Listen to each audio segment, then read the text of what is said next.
মুসলমান হাতের দিকে তাকাও।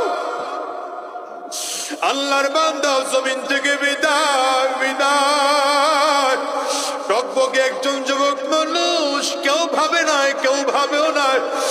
তারও তো স্বপ্ন ছিল আমি ঢাকায় এমপি হব, আমি দেশের জন্য কাজ করব, মানবতার কল্যাণে কাজ করব। আল্লাহর বান্দারও তো স্বপ্ন ছিল সুন্দর একটা দেশ গড়ব, দুর্নীতিমুক্ত দেশ গড়ব। কিন্তু পিশাচের দলেরা তারে বাঁচতে দিল না। এমন একটা দিন আসবে আমি আজাদি ও জমিন থেকে বিদায় হয়ে যাব, মাইকে এলান হয়ে যাবে আজাদি আর জমিনের না।